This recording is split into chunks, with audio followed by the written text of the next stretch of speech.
नमस्ते दोस्तों, मेरे चैनल हरि का दास में आप सभी का हार्दिक स्वागत है। मैं ईशान, आपका मित्र, आज आपके साथ एक नए विषय पर चर्चा करने जा रहा हूं। यह ज्ञान मैंने अपने कई वर्षों की गहरी साधना और ध्यान से प्राप्त किया है और इसे आपके साथ साझा करने का उद्देश्य है कि हम सभी भगवान की लीला को समझें और उनके प्रति प्रेम और भक्ति को और गहरा करें। तो चलिए इस अद्भुत यात्रा की शुरुआत करते हैं। ओम से प्रकट इस पूरी सृष्टि का हर कण भगवान की लीला है। यह संसार माया का खेल है, लेकिन हमारी आत्मा शाश्वत है जो भगवान का ही अंश है। इस चैनल हरि का दास पर हम उसी शाश्वत सत्य की यात्रा पर चलते हैं, जहां हम ईश्वर को पहचानें, उनसे प्रेम करें और माया के बंधनों से मुक्त हों। आज के वीडियो में हम जानेंगे कि कैसे भगवान ने ओम से इस सृष्टि को प्रकट किया और क्यों भगवान का नाम स्मरण ही आत्मा की मुक्ति और सच्चे आनंद का मार्ग है। जुड़ें हरि का दास के साथ और इस दिव्य ज्ञान को आत्मसात करें। वाहे गुरु, हरे कृष्ण, ओम नमः शिवाय। एक साधु की कहानी, ओम और माया का रहस्य। बहुत समय पहले, इस सृष्टि के आरंभ से पहले कुछ भी नहीं था। न आकाश, न पृथ्वी, न समय, न कोई दिशा। केवल भगवान थे अपने निराकार स्वरूप में। वह न तो देखे जा सकते थे और न ही समझे जा सकते थे। सिर्फ शुद्ध चेतना, शुद्ध आनंद। अपने इस निराकार स्वरूप में भगवान ने एक इच्छा की। उन्होंने सोचा, मैं अपनी लीलाओं के लिए एक सृष्टि बनाऊं, मैं रूप में प्रकट होऊं। और तभी भगवान ने अपने भीतर से एक दिव्य ध्वनि उत्पन्न की, ओम, जो स्वयं भगवान हैं। उसी ओम के माध्यम से उन्होंने पूरी सृष्टि को प्रकट किया। हर आत्मा, हर ग्रह, हर वस्तु, सब कुछ भगवान के भीतर से उत्पन्न हुआ। जैसे सूरज की किरणें उसी से निकलती हैं और फिर उसमें समा जाती हैं।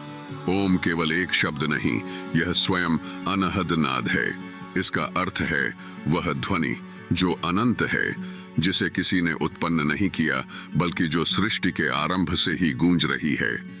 इसे ही धुर की वाणी कहा गया है, वह दिव्य वाणी जो सीधे परमात्मा से प्रकट हुई है। ओम को कई नामों से जाना गया है।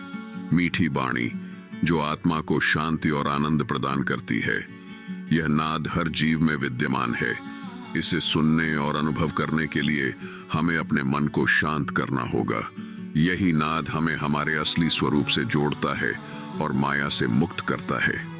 अनहद नाद का स्मरण हमें इस भौतिक संसार से परे ले जाता है, जहां केवल शुद्ध प्रेम, शांति और भगवान के प्रति समर्पण है। यही कारण है कि संतों और गुरुओं ने इसे सृष्टि का मूल कहा है। भगवान ने इस सृष्टि को अपनी लीला, अपने खेल के रूप में बनाया।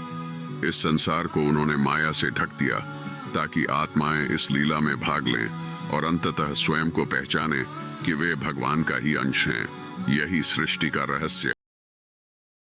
गांव में एक साधु, स्वामी आनंद, इसी सत्य को सरल शब्दों में समझाते थे।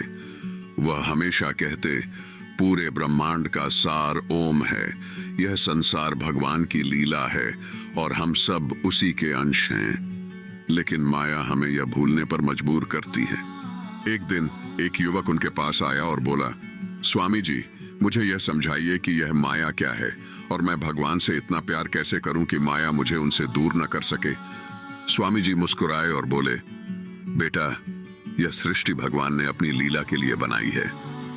उन्होंने ओम से सब कुछ प्रकट किया, लेकिन माया, जो उनकी ही रचना है, आत्मा को अस्थायी चीजों में उलझा देती है।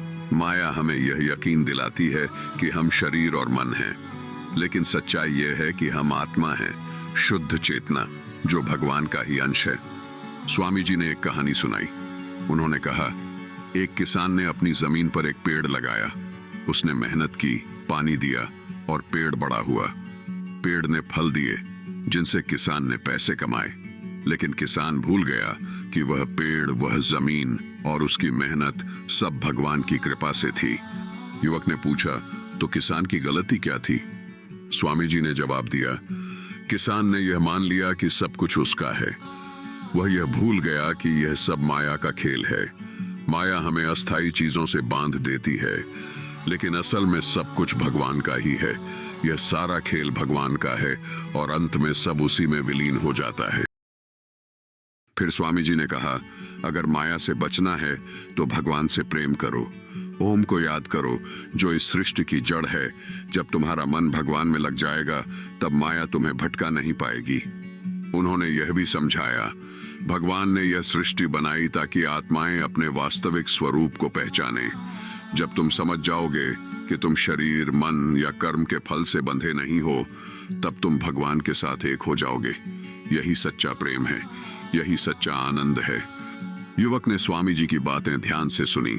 उसने प्रणाम किया और भगवान का नाम जपते हुए अपने जीवन की यात्रा शुरू की। धीरे धीरे उसने माया से खुद को मुक्त किया और सच्चे आनंद और शांति को पाया। भगवान ने ओम से इस सृष्टि को प्रकट किया। यह सब उनकी लीला है।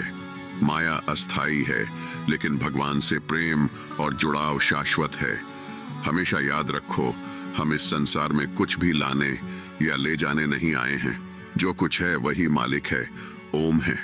इसलिए हमेशा भगवान का नाम लो और अपनी आत्मा को माया से परे ले जाओ। Thanks for watching.